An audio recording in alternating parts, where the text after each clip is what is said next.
बात करेंगे ओमिक्रॉन और कोरोना वायरस के हवाले से। तो कराची में कोरोना केसेस की शरह में फिर इजाफा हो गया है। गुज़िश्ता रोज 30% रहते शरह आज बढ़कर 38.79% हो गई है। गुज़श्ता रोज शहर में 7,099 टेस्ट किए गए, जिनसे 2,754 अफराद में कोरोना वायरस की तस्दीक हुई है। कोरोना केसेस की शरह में इजाफे के बावजूद शहरी एहतियाती तदाबीर से आरी दिखाई दे रहे हैं। बाजारों, पब्लिक ट्रांसपोर्ट, तकारीब और दीगर रश वाले मकामात पर मास्क लगाने वालों की शरह 2% भी नहीं है। माहिरीन सेहत ने खबरदार किया है कि अगर शहरियों ने एहतियाती तदाबीर ना अपनाई तो सूरत हाल मजीद बिगड़ सकती है।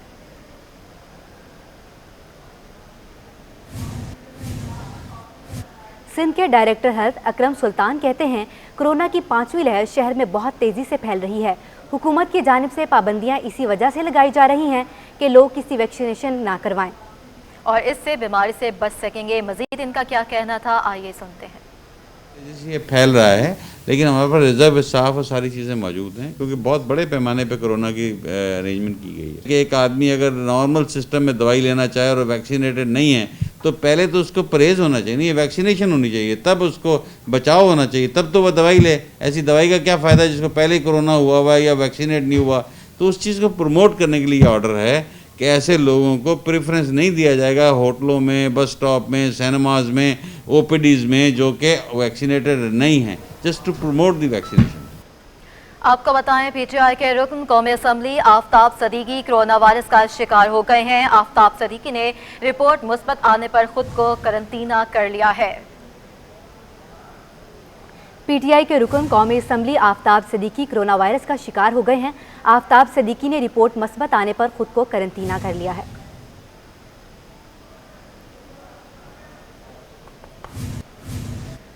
होशियार, खबरदार, ओमिक्रॉन बच्चों को भी नहीं बख्शता। डायरेक्टर जनरल स्कूल सिंध ने मुतनब्बे कर दिया है कि ओमिक्रॉन बच्चों पर भी असर अंदाज हो रहा है। बच्चों को लाजमी वैक्सीनेशन कराई जाए। वालिदैन बच्चों को बिला ज़रूरत घर से बाहर ना निकालें। स्कूल से घर वापसी पर बाहर से कुछ ना खरीदें।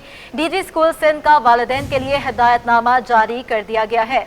जी बिल्कुल, ये हिदायतनामा जारी कर दिया गया है। होशियार, खबरदार, ओमिक्रॉन बच्चों को भी नहीं बख्शता। डायरेक्टर जनरल स्कूल सिंध ने खबरदार किया है कि ओमिक्रॉन बच्चों पर भी असरअंदाज हो रहा है। बच्चों को लाजमी वैक्सीनेशन कराई जाए। वालिदैन बच्चों को बिला ज़रूरत घर से बाहर ना निकालें। स्कूल से घर वापसी पर बाहर से कुछ ना खरीदें। डीजी स्कूल सिंध का वालिदैन के लिए हिदायतनामा जारी किया गया है। कोरोना के हवाले से कराची पुलिस चीफ के अहकामात की धज्जियां बिखेर दी गई हैं। SOPs पर अमल दरामद कराने वाले ही कानून शिकन निकले। पुलिस और ट्रैफिक एहलकारों ने समाजी फासले और मास्क का इस्तेमाल फरामोश कर दिया। मजीद जानते हैं अपने नुमाइंदे जुनेद फिरोज से। जी फिरोज, बताइएगा।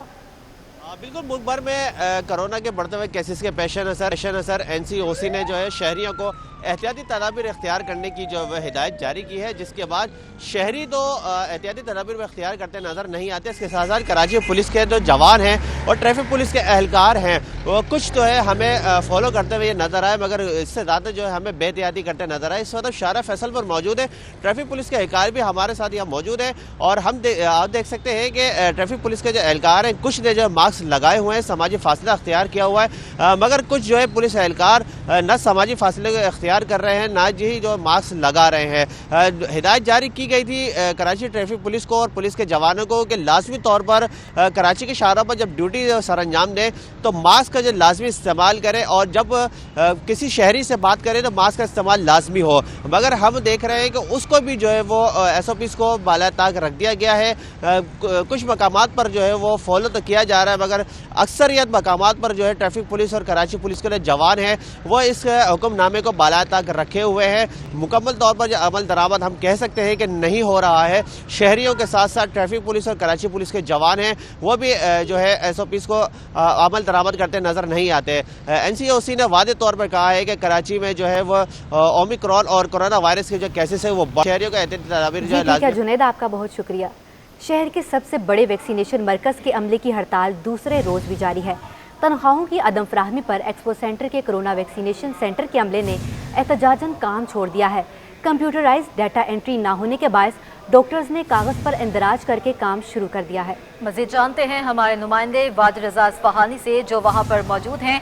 जी वाजिद, क्या एक्सपो सेंटर में वैक्सीनेशन लगने का अमल शुरू हो गया है या हड़ताल जारी है अभी? इस वक्त हम एक्सपो सेंटर के हॉल नंबर 4 पे हैं और इसका शुमार कराची के सबसे बड़े मेगा सेंटर वैक्सीनेशन सेंटर में होता है और यहाँ पे सुबह 8 से लेकर रात 8 तक वैक्सीनेशन लगाने के लिए आवाम आती है। गुज़िश्ता 2 दिन से यहाँ पे जो वर्कर्स थे, डाटा एंट्री ऑपरेटर्स या यहाँ पे जो वैक्सीनेशन सेंटर्स के जो मुलाजमीन थे, उन्होंने हड़ताल जारी की हुई थी। उनका ये मुतालबा था कि जो उनकी 8 या 9 महीने की जो रुकी हुई तनख्वाह है वो उनका अदा की जाए और 600 रुपये पर डे के हिसाब से ये लोग यहाँ पे चार्ज करते थे। जो इनकी तनख्वाह 18,000 रुपये पर मंथ बनती थी और 8-9 महीने से इनको तनख्वाह नहीं दी गई थी।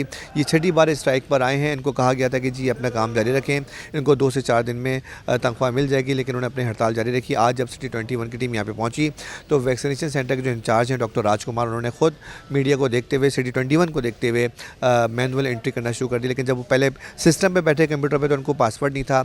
यहाँ पर जो तज़े मुलाजमीन थे उन्होंने पासवर्ड देने से इनकार कर दिया, तो फिर वो हाथ से कार्ड पर एंट्री करने लगे।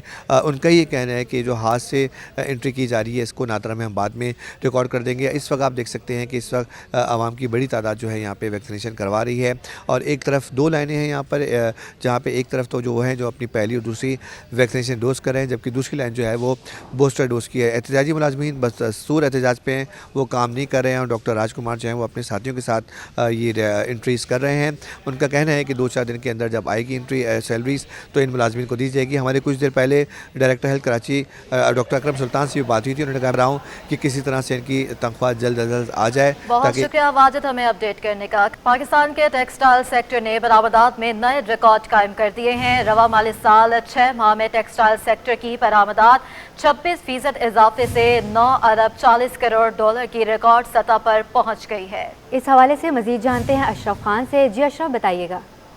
पाकिस्तान के टेक्सटाइल सेक्टर ने नए रिकॉर्ड कायम कर दिए। रवा माली साल 6 माह में टेक्सटाइल सेक्टर की बरामदात 26% इजाफे से 9 अरब 40 करोड़ डॉलर की बुलंद तरीन सतह पर पहुँच गई है और टेक्सटाइल सेक्टर ने 6 माह में पाकिस्तानी रुपए में 1587 अरब रुपए मालियत की बरामदात की है और ये कहा है कि रवा माली साल पाकिस्तानी रुपए की कदर में 4% कमी हुई है, उसके भी मुस्बत असरात देखे गए। साथ ही सबसे ज़्यादा देखा जाए 6 माह में वैल्यू एडेड बरामदात में नुमाया इजाफा हुआ है और नेट वेयर की बात करें तो बरामदात सबसे ज़्यादा इजाफा 35% इजाफे से 2 अरब 50 करोड़ डॉलर रही है और तैयार मंसूबात की बरामदात 23% इजाफे से 1 अरब 80 करोड़ डॉलर रही हैं और उसके साथ में बेड वेयर की बरामदात 19% इजाफे से 1 अरब 70 करोड़ डॉलर पर पहुंच गई हैं और यहाँ पे कहा है कि नवंबर के मुकाबले दिसंबर में 1 माह में जो टेक्सटाइल सेक्टर की बरामदात जो 1 अरब 62 करोड़ डॉलर रही है और ये सबसे अहम वजह ये है कि माशी माहिरीन का कहना है रवा माली साल के इख्तिताम पर टेक्सटाइल सेक्टर की बरामदात 18 से 18.5 अरब डॉलर तक पहुँच जाएंगी। जी ठीक है अशरफ, आपका बहुत शुक्रिया। कि गुलशन इकबाल गिलानी स्टेशन के करीब रेलवे हुकाम ने बड़ी कार्रवाई की है। नई तमीरात गिराने का काम शुरू कर दिया गया है। रेलवे जमीन पर तजावुजात के खिलाफ ऑपरेशन की क्या सूरत हाल है, जानते हैं हमारी नुमाइंदा रबिया खान से। जी रबिया, बताइएगा। कल माड़ीपुर के बाद आज जो है वो रेलवे हुकाम गुलशन का उन्होंने रुख किया है और गुलशन इकबाल में जो गिलानी स्टेशन है उसके करीब जो है वो कार्रवाई का अमल जारी है। मेरे कैमरामैन अगर आपको दिखाएं तो ये बेसमेंट में एक पूरी जो है वो बिल्डिंग तैयार की जा रही थी। बेसमेंट में बहुत से लोग जो है वो यहाँ पे रिहाइश पजीर थे, मुख्तलिफ जो है वो कारोबार भी यहाँ से चलाए जा रहे थे, जिन्हें आके पुलिस की भारी नफरी ने के निगरानी में जो है वो रेलवे हुकाम ने ना सिर्फ खाली करवाया, उसके बाद जो है वो अभी से मसमार करने का सिलसिला जारी है। यहाँ पर रेलवे हुकाम के कुछ लोग हमारे साथ मौजूद हैं, उनसे ज़रा बात करते हैं, उनसे पूछते हैं। सर ये बताइएगा कितनी कार्रवाई की जा रही है, कितना काम अभी बाकी है? अभी आज हमारा पहला दिन है। आज हमने स्टार्ट किया है KCR के रवावे के हिसाब से जो जितनी भी रेलवे की ज़मीन पे इंक्रोचमेंट है उनको हम डिमोलिश करने जा रहे हैं। जो भी फ्रेश इंक्रोचमेंट बन रही है उसको उसी वक्त हमें डिमोलिश करना है। उसी की ये सिलसिले की कड़ी है। सुप्रीम कोर्ट के आर्डर भी हैं, हमें इसके आज हमने स्टार्ट लिया। इंशाल्लाह जितनी भी इंक्रोचमेंट है यहाँ पे जो भी फ्रेश इंक्रोचमेंट हो रही है तो उसी हिसाब से ऑपरेशन करते जा रहे हैं। इंशाल्लाह इसको क्लियर करते जाएंगे इंशाल्लाह। सर अगर पूरे ओवरऑल शहर की हम बात करें तो शहर में अभी भी कितने इलाके ऐसे बाकी हैं जिन पे जो रेलवे की ज़मीन पर जो है वो काबिज हैं लोग? जितनी देखें ये KCR रूट पे जितना भी पुरानी लाइन थी, जब ट्रेन चलती थी तो इतनी इंक्रोचमेंट नहीं थी। जब से KCR बंद हो गई, ट्रेन सर्विस बंद हो गई तो लोगों ने कब्जा करना शुरू कर दिया। जैसे आपने देखा होगा कि कराची सर्कुलर रेलवे 50% स्टार्ट हो चुकी है, काम हो रहा है। जो भी उनके अलाइनमेंट में जितनी भी इंक्रोचमेंट है हमें राइट ऑफ क्लियर करना है, तो ये भी उनका एक सिलसिला है। जहाँ पे भी इस तरह की पोजीशन होगी वहाँ पे रिमूव करते जाएंगे। बिल्कुल, इनका कहना है कि सर्कुलर रेलवे की बहाली और सुप्रीम कोर्ट के अहकामात के बाद जो है वो ये तमाम तर चीज़ें की जा रही हैं। मेरे रकम में देख सकते हैं ये सारी झोपड़ियाँ थी जिन्हें गिरा दिया गया है। उनका यही कहना है कि तमाम तर एरिया को जो है वो क्लियर करवाने की कोशिश की जा रही है। शहर में जो भी इलाके जहाँ पर रेलवे की ज़मीन पर इंक्रोच उसे क्लियर करवाने का सिलसिला अभी जारी है। जी ठीक है रबिया, आपका बहुत शुक्रिया। पेट्रोलियम मसनूआत की कीमतों में इजाफे पर all Pakistan petroleum retailers association के मरकजी रहनुमा शोएब खान जी ने कहा है कि हर 15 रोज़ में आवाम पर बम गिराया जाता है, जो कबूल नहीं। मज़ीद जानते हैं हमारे नुमाइंदे हबीब खान से, जो इस वक्त शोएब खान जी के हमरा मौजूद हैं। जी हबीब, क्या कहना है इनका? जी बिल्कुल, देखिए हुकूमत पाकिस्तान की जानिब से एक बार फिर जो है वो पेट्रोलियम मसनूआत की कीमतों में इजाफा किया गया है, जिसके बाद मुल्क की तारीख में पहली मरतबा पेट्रोल जो है वो 148 रुपये की सतह पर पहुंच चुका है। इस हवाले से बात करने के लिए इस वक्त हमारे साथ all Karachi petroleum retailers association के मरकजी रहनुमा शोएब खान जी मौजूद हैं। खान जी, ये बताइएगा कि एक बार फिर पेट्रोलियम मसनूआत की कीमतों में इजाफा हुआ है, 148 रुपये तक पेट्रोल पहुँच गया है, क्या इस वक्त कहना चाहेंगे और शहरियों की इस वक्त कितनी क़ुव्वत ख़रीद है, ये बता दें। बिस्मिल्लाहिर्रहमानिर्रहीम। जैसे जी आपको पता है कि हर 15 दिन बाद महीने में 2 दफ़ा पेट्रोलियम प्राइस में रद्द-ओ-बदल होता है, जिसकी वजह से ये मुसलसल अप ही जाता जा रहा है। तो इसकी वजह से सारा निज़ाम धर्म भरम हो जाता है, हर इंसान का बजट आउट हो जाता है, गरीब इंसान तो बिल्कुल पिस जाता है। CNG है नहीं, लोग यकीनी तौर पर पेट्रोल डलवाते हैं अपनी गाड़ियों के अंदर, तो वो पेट्रोल जो है ना वो तो काबिल कबूल नहीं है। मगर सिर्फ ये पेट्रोल पे और ट्रांसपोर्ट पे इफ़ेक्ट नहीं करता, ये जितनी ज़रूरियात ज़िंदगी हैं हमारी, उन सब के ऊपर ना एक बम गिरा दिया जाता है। हर एक घर का बजट आउट हो जाता है, हर एक चीज़। इसके साथ साथ आप देखें, गवर्नमेंट ने मिनी बजट दे दिया, वो मिनी बजट तो देती है, इसके साथ साथ हर 15 दिन बाद जो हमें ये मिनी बजट पेट्रोलियम मसनूआत की जो है ना कीमत बढ़ने की सूरत में मिलता है। खुदारा इसको कम करें, ये तो हमारी तबाही है, बर्बादी है, और इसको ख़त्म होना चाहिए इस निज़ाम को। जी बिल्कुल, शोएब खान जी इस वक्त हमारे साथ मौजूद थे और उनका यही कहना है कि ये आए रोज़ पेट्रोलियम मसनूआत की कीमतों में इजाफे से ना सिर्फ एक आम शहरी मुतासिर हो रहा है, बल्कि जो इसके साथ साथ महंगाई का एक बोझ है इन कीमतों में इजाफे के बाद, वो मज़ीद उन शहरियों को जो है वो तंग कर रहा है। तो ऐसे में मुतालबा करेंगे हुकूमत पाकिस्तान से कि इन पेट्रोलियम शुक्रिया हबीब हमें अपडेट करने का। सिंध हाई कोर्ट ने NGOs के किरदार पर एक बार फिर सवालात उठा दिए हैं। अदालत ने एक और NGO का रिकॉर्ड तलब कर लिया है। जैसे सैयद अहसन अजहर रिजवी ने NGO से 5 साला ऑडिट रिकॉर्ड भी तलब कर लिया है। तफसीलात जानने के लिए बात करते हैं बिलाल अहमद से। जी बिलाल, आगाह कीजिएगा। जी, सिंध हाई कोर्ट के जज जस्टिस सैयद हसन अजहर रिजवी और जस्टिस राशिदा असद पर मुश्तमिल 2 रुकनी बेंच है, जिसने गैर कानूनी तामीरात से मुतल्लिक एक NGO की समाअत की और आज एक बार फिर NGOs के किरदार और अदालतों में आने के मकासद से मुतल्लिक सवालात उठाए हैं। अदालत ने NGO का 5 साला रिकॉर्ड तलब किया है, ऑडिट रिकॉर्ड। इसके साथ ही NGOs ने अब तक क्या कुछ सरगर्मियाँ की हैं और कौन से फलाही काम किए हैं, उनकी तमाम तर तफसीलात पेश करने का हुक्म दिया है और कहा है कि अगर ये दरख्वास्त में अगर 7 दिन के अंदर ये तमाम तर रिकॉर्ड पेश कर दिया जाता है तो अदालत फिर उसके बाद इस केस की समाअत करेगी। अदालत ने अपनी ऑब्जर्वेशन में करार दिया कि अदालत में गैर कानूनी तामीरात से मुतल्लिक आने वालों का मकासद का भी जायज़ा लेना होगा, क्योंकि जो सुप्रीम कोर्ट की डायरेक्शन के बाद शहर में गैर कानूनी तामीरात से मुतल्लिक जो फैसले हुए हैं और उनके खिलाफ जो कार्रवाई हुई है, उसकी तेज़ी आने के बाद NGOs की जानिब से भी देखा गया है कि सिंध हाई कोर्ट से रुजू किया गया है।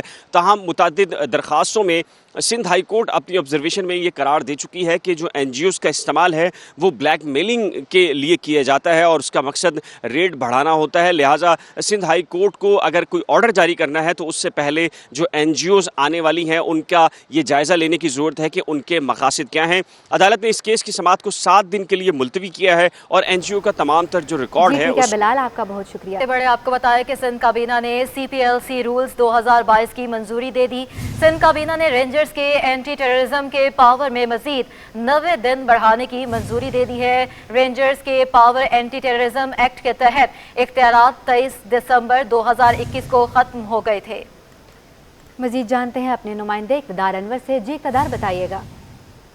बहुत जनाब, आपका सिंध काबीना ने एक अहम फैसला किया है कि 23 दिसंबर 2021 को रेंजर्स के जो इख्तियारात थे एंटी टेररिज्म के वो खत्म हो गए थे, उसे एक बार फिर 3 माह की तौसीह दी है। रेंजर्स इसके इख्तियार के तहत शहर के मुख्तलिफ इलाकों में छापामार कार्रवाइयाँ कर सकती है और किसी भी शख्स को पूछगछ के लिए उठा सकती है। शहर में बढ़ते हुए स्ट्रीट क्राइम के तनाजुर में ये फैसला लिया गया है और मजीद 3 माह के लिए रेंजर्स के इख्तियारात में तौसीह दी गई है। जबकि सिंध काबीना ने CPLC यानी कि सिटीजन पुलिस लाइसेंस कमेटी के जो रूल हैं उनकी भी मंजूरी दी है। शहरी मुख्तलिफ शिकायत की सूरत में CPLC से रब्ता करते हैं, इसके रूल भी काफी असर जेर गौर थे, सिंध कैबिनेट ने इन दोनों चीजों की मंजूरी दी है। जी ठीक है इक़्तिदार, आपका बहुत शुक्रिया। पोर्ट कासिम की हदूद में 2 बहरी जहाज़ों के इंजन फेल होने का वाकया पेश आया है। एक जहाज़ में ऑयल टैंकर है जबकि दूसरा जहाज़ कंटेनर शिप है। ज़राए के मुताबिक कराची पोर्ट कासिम के समुद्री हदूद में MS high prosperity oil tankers पर हज़ारों लीटर डीजल मौजूद था। पोर्ट कासिम अथॉरिटी के मुताबिक दोनों जहाज़ के इंजन में फ़नी खराबी आई। जहाज़ बर वक्त बर्थ पर लंगर अंदाज ना हो सके और इस वक्त आउटर एंकर पर मौजूद हैं। पोर्ट कासिम के मुताबिक जहाज़ को इंजन की फ़नी खराबी दूर होने के बाद बर्थ पर लंगर अंदाज कर दिया जाएगा। अमीर जमात इस्लामी कराची हाफिज नेमर रहमान ने 20 जनवरी को हसन स्क्वायर पर धरना देने का ऐलान कर दिया है। मीडिया से गुफ्तगू में हाफिज नेमर रहमान ने हुकूमती मज़ाकराती कमेटी पर टाल मटोल करने का इल्ज़ाम लगाया और कहा कि हमारा इम्ज़ाज इश्तियाल अंगेज़ी नहीं, सिंध हुकूमत अवामी लावा फटने का इंतज़ार कर रही है। और परसों शाहराह फैसल पर गुज़िश्ता बरसों में जितने भी प्रोग्राम शहर में किसी भी पार्टी ने किए हों, उससे बड़ी रैली जमात इस्लामी ने पूरी शाहराह फैसल के ऊपर निकाली, धरने दिए, एहतजाज किया और 6 घंटे तक शाहराह फैसल पर इंसान ही इंसान थे जो अपना हक मांग रहे थे। परसों इंशाअल्लाह 20 जनवरी को हसन स्क्वायर पर MA यूनिवर्सिटी रोड को हम ब्लॉक करेंगे, बंद करेंगे और वहाँ पर धरना होगा और हमारी माएँ बहनें, ख़वातीन, बच्चे वहाँ धरना देंगे। हम अपना हक इन शाहराहों पे खड़े होकर मांगेंगे और पूरी दुनिया को बताएंगे कि हमें बुनियादी हुकूक से महरूम करने वाले वो हैं जो जमहूरियत का राग अलापते हैं और लोगों को उनका हक नहीं देते हैं। या तो गुलाम बना दे ज़हनी तौर पर, या फिर फ्रस्ट्रेशन के नतीजे में यहाँ पर कोई लावा हो जो फट पड़े और फिर किसी के हाथ में कुछ भी ना रहे।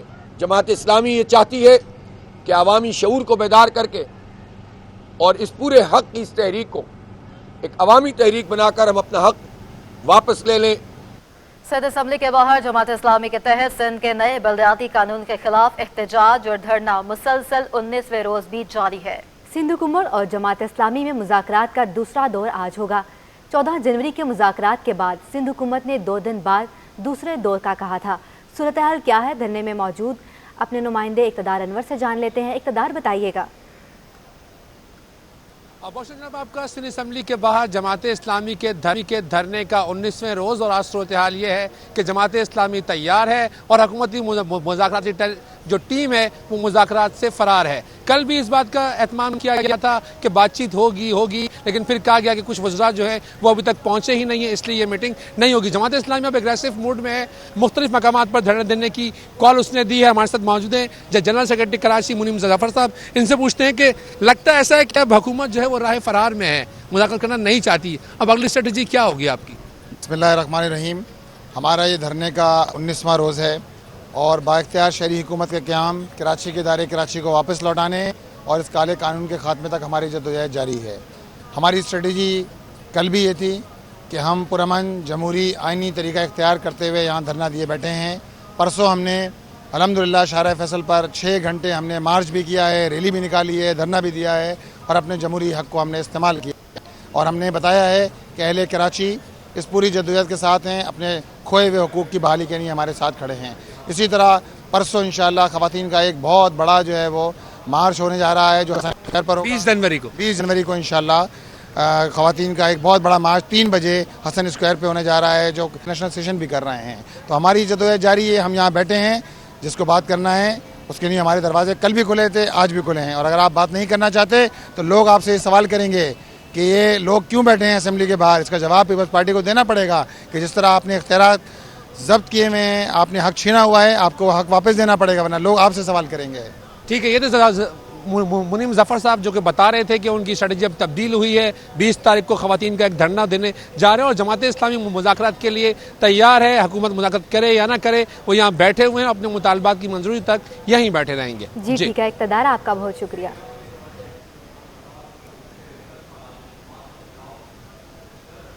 एक तरफ कराची सर्कुलर रेलवे की ज़मीन पर तजावुज़ात कायम हैं, तो दूसरी जानिब गिलानी स्टेशन नशइयों की आमाज का बन गया है। रबिया खान की रिपोर्ट देखिए। मिलना चाहिए था सर्कुलर रेलवे का टिकट, वहाँ लोगों ने बिस्तर लगा लिए। टिकट रूम के अंदर सिगरेट के ढेर यहाँ नशइयों की आमद का पता देते दिखाई दिए। आप लोग क्या यहीं पर रिहाइश पजीर हैं? कब से रिहाइश पजीर हैं? नहीं रिहाइश नहीं है। तो यहाँ सोते वगैरह यहीं हैं? मैं तो अभी आया हूँ, मुझे तो पता भी नहीं। गिलानी स्टेशन की इमारत के खिड़की दरवाजे तो अरसा पहले ही गायब हो चुके थे। अब कचरे के ढेर में छुपी पटरी के कई हिस्से भी दिखाई नहीं देते। लगता है स्टेशन की खंडर बनती इमारत की सूरत हाल KCR की बहाली तक जूं की तूं ही रहेगी। कैमरामैन शाहजेब रजा के साथ Rabia Khan, city 21। Mini budget में वफाकी हुकूमत ने नौमौलूद बच्चों से भी टैक्स वसूली शुरू कर दी है। दूध के 250 ग्राम से बड़े डिब्बे पर 17% सेल्स टैक्स आयद कर दिया गया। तफसीलात जानने के लिए बात करते हैं अयाज राना से। जी अयाज, बताइएगा।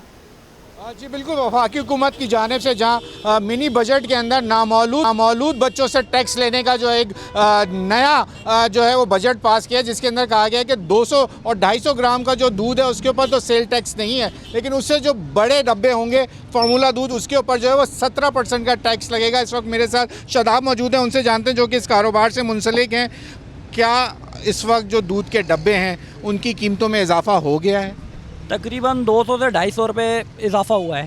पहले ये दूध का डब्बा तकरीबन आता था 1230 रुपये का रिटेल प्राइस पे बिकता था, अभी 1440 रुपये का बिक रहा है। ये तकरीबन ये 400 ग्राम होता है। 2 से 3 दिन में ये ख़त्म होना है। दूध का डब्बा 2 से 3 दिन में ये ख़त्म हो जाता है एक बच्चे का। 1440 रुपये एक आम पेशेंट कैसे ले सकता है? मरीज़ के लिए कैसे ले सकता है? ये गरीब बंदा तो नहीं ले सकता ये। अच्छा, जो हुकूमत ने कहा कि जो 200 ग्राम का डब्बा है बच्चों के दूध का, उसके ऊपर कोई टैक्सिंग, वो क्या इस तरह यहीं बनती पैकिंग? वो में बिल्कुल छोटी पैकिंग में आता है, तकरीबन जिस तरह ये पैकिंग है छोटे पाउच में आता है। वो उसमें तकरीबन नहीं, वो लोग लेके नहीं जाते, उसमें फ़ायदा नहीं है। वो एक दिन में, जहाँ पे ये 2 से 3 दिन में ख़त्म हो रहा है तो ये 2 दिन में ख़त्म होगा, वो लोग बड़े को ही थोड़ा तरजीह देते हैं।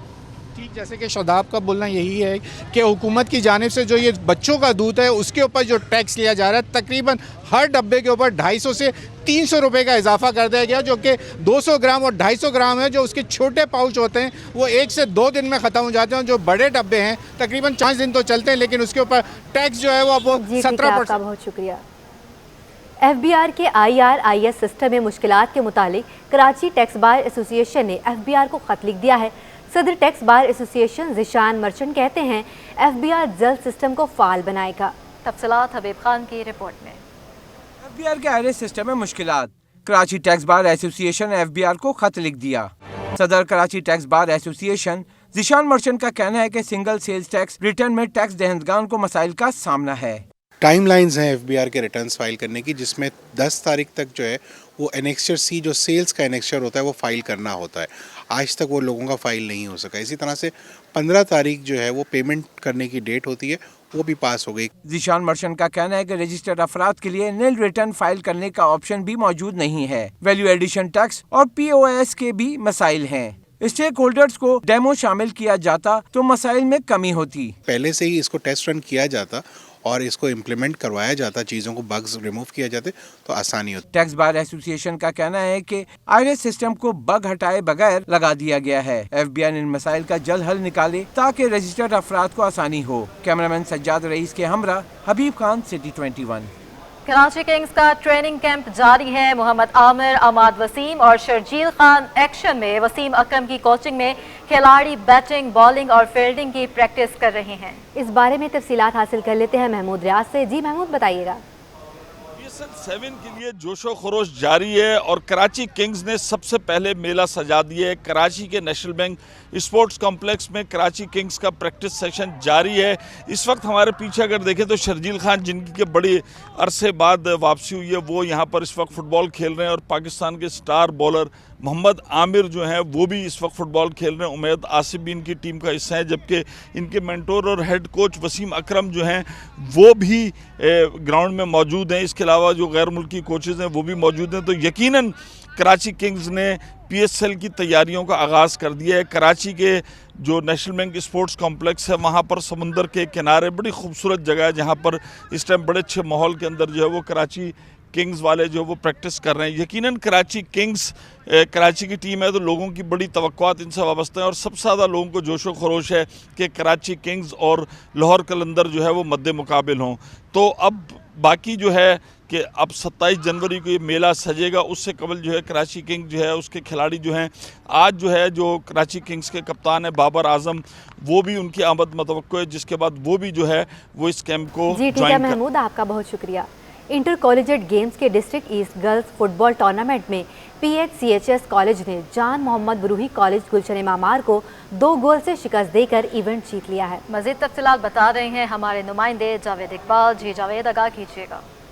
जी मैं sir Islamia college lines area में मौजूद हूँ, जहाँ पर गर्ल्स फुटबॉल चैम्पियनशिप के मुकाबले इख्ताम पजीर हुए। Inter college Sindh games college के मुकाबले थे, जिसमें PCHS ने जान मोहम्मद बरूही कॉलेज मेमार गुलशन मेमार को जो है 2 गोल से शिकस्त देकर टाइटल अपने नाम किया। हमारे साथ फातिह टीम की खिलाड़ी मौजूद, हम इनसे बात करेंगे। कितनी मेहनत थी, कितना ज़बरदस्त रहा मैच? अस्सलाम वालेकुम, मेरा नाम रुमैसा खान है। बहुत अच्छा रहा मैच और हमने बहुत ज़्यादा मेहनत की। पिछले 1 महीने से हम कॉलेज में मेहनत कर रहे हैं और मिस कशमाला हमें मेहनत करवा रही है। अच्छा, मज़ा आया खेल के? यस, बहुत मज़ा आया। आप समझती कि थोड़ा सा और सपोर्ट होनी चाहिए, वरना सिर्फ एक मैच से क्या होता है? हाँ, ये तो है, थोड़ा और ग्रूम अप करें, स्पोर्ट्स को करना चाहिए, गवर्नमेंट को। हमारे साथ और दूसरी कॉलेज की टीम भी मौजूद है, उनसे ही बात करेंगे। कैसा रहा मैच ओवरऑल? आप लोग क्या कहेंगे? सेकंड आए हो आप लोग, कितना मजा आया? मेमार से आया, बहुत खुशी हो रही है। तो वुमेन्स की जो सपोर्ट है कॉलेजों में या ऐसी बस? नहीं, बहुत है। मैंने कुछ ऐसे मैचेस और कराए ताकि मोटिवेशंस क्रिएट एक्सपोजर्स हो और हमें बहुत मज़ा आया। यहाँ बहुत ज़्यादा अच्छा इन्होंने इवेंट रखा था फुटबॉल का। क्या फैसिलिटीज़ मिलनी चाहिए, क्या मुश्किलात है ख़वातीन को स्पोर्ट्स के प्रमोशन? कुछ फील्ड्स वगैरह जैसे ग्राउंड्स वगैरह की कमी है, वो चाहिए गवर्नमेंट को कि वो प्रोवाइड करें। तो जैसे फुटबॉल बास्केटबॉल के कोर्ट्स वगैरह होते हैं, ये चाहिए कि उन्हें प्रोवाइड करें। Thank you. क्या कहोगे, आप लोग बैड लग रहा है कि सेकंड आई टूर्नामेंट? हम लोग सेकंड आए, बहुत खुशी हो रही है हम लोग को और इंशाल्लाह आगे भी मेहनत करेंगे, एक दिन तो पाकिस्तान का नाम भी रोशन करेंगे हम। सुना आपने कि जो टीम सेकंड आई है फाइनल में शिकस्त हुई, लेकिन उनका कहना है कि कोशिश होगी कि आइंदा खेलें और टाइटल अपने नाम। बहुत शुक्रिया जुनैद हमें अपडेट करने का। शहर कायद के नौजवान क्रिकेटर्स में भी PSL का जुनून सर चढ़कर बोलने लगा है। किसी को बाबर आजम पसंद है तो कोई शाहीन खां का दीवाना है। महमूद रियाज की रिपोर्ट देखिए। कराची में जारी शाह लीग में नौजवान क्रिकेटर्स भी मैदान में उतर रहे हैं। PSL के करीब आने से मुकामी खिलाड़ियों का जोशो जज्बा उरूज पर है। सब अपने मनपसंद खिलाड़ियों को एक्शन में देखने के लिए बेताब हैं। जी सर, सबसे बड़ी बात तो ये है कि यहाँ से हमारे को बहुत सपोर्ट होता है और यहाँ से हमारे को क्रिकेट भी सीखने को मिलती है, तो ये बड़ी अच्छी लीग हो रही है। तो यहाँ हमारे जितने प्लेयर हैं इनके लिए बहुत फ़ायदेमंद लीग है। जी मेरे ख्याल से ये लीग तो बहुत फ़ायदेमंद है, क्योंकि यंगस्टर्स को चांस हिले, जो बड़े टूर्नामेंट में जिनको चांस नहीं मिलता वो यहाँ पे आके खेल रहे हैं, परफॉर्म कर रहे हैं। PSL नौजवान खिलाड़ियों को टैलेंट उभारने का बेहतरीन जरिया है और यही वजह है कि गुज़िश्ता चंद सालों में बहुत से नए खिलाड़ी मुस्तकिल कौमी सतह पर नाम पैदा कर रहे हैं। कैमरामैन सज्जाद रईस के हमरा महमूद रियाज, सिटी 21।